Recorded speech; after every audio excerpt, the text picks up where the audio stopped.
Ibyo ndagusuje cyane wowe ubana natwe muri aya makuru ndetse n'ibiganiro tubagezaho hano kuri Ibyo TV. Muri uyu mwanya rero nta yindi nkuru irimo ivugwa, ni inkuru bisa nkaho abenshi bari gukomeza kwita inkuru y'ibitangaza, aho ingabo za Hamas zarekuye abantu rero bagera kuri 7 muri iki gitondo batanzwe ku ruhande rwa Hamas, akaba ari abanya-Isirayeli bari barashimutiwe hariya muri Isirayeli bakajyanwa muri Gaza, bakaba bari bagifitwe n'umutwe wa Hamas. Ni nyuma y'amasezerano y'amateka abantu benshi batari bizeye ko ashobora kubaho yabayeho hagati ya Hamas ndetse na Isirayeli. Bikaba bivugwa rero ko aba bantu 7 baje guhabwa umuryango wa Croix Rouge nayo ukaza kubashikiriza igisirikare cya Isirayeli.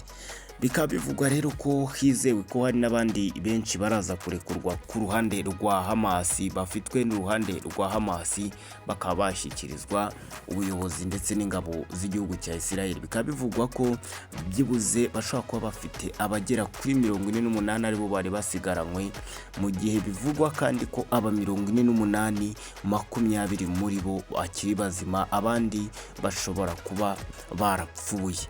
Ibi rero bikubiye muri ya masezerano yabayeho hagati y'igihugu cya Isirayeli ndetse n'umutwe wa Hamas. Akaba ari igice cya mbere cyo kuba barekuye abangaba bari baratwawe n'uyu mutwe wa Hamas. Ni mu gihe kandi Isirayeli nayo ifite ngo kurekura imfungwa zigera kuri 250 zari zifitwe n'igihugu cya Isirayeli, mu gihe binavugwa ko ifite n'abandi bantu bafashwe bagiye bafatwa bagera ku 1,700. Aba bose ikaba yarabafashe nyuma ya kiriya gitero cya Hamas cyabereye muri Isirayeli ku itariki 7 z'ukwa 10 2023. Bikaba rero biri kuvugwa ko perezida wa Leta Zunze Ubumwe za Amerika ubu ngubu arimo ngo yerekeza muri Isirayeli rwose, aho ashobora kuba araza guhura n'abayobozi ba kiriya gihugu mbere y'uko ajya mu nama y'abayobozi bo mu bihugu byo mu burasirazuba bwo hagati. Inama yiga ku mahoro kabisa, inama yiga ku mahoro y'abayobozi b'ibihugu byo mu burasirazuba bwo hagati.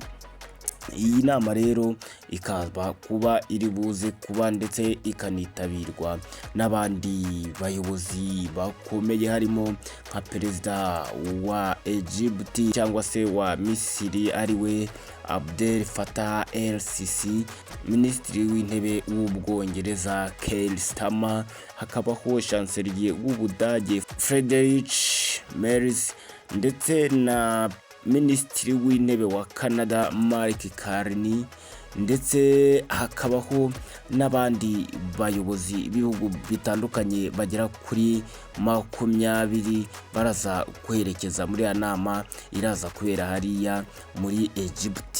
Isirayeli rero na Hamas bakaba bo batari buze muri iyi nama nk'uko byatangajwe.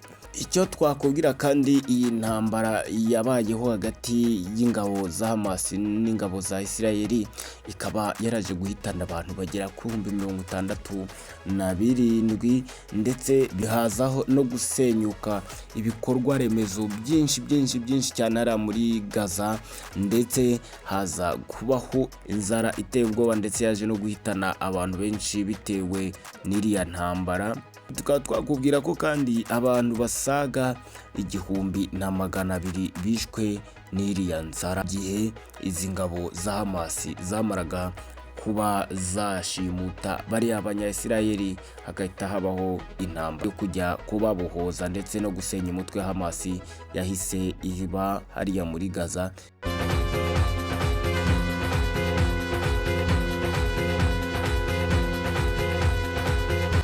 Ibyo.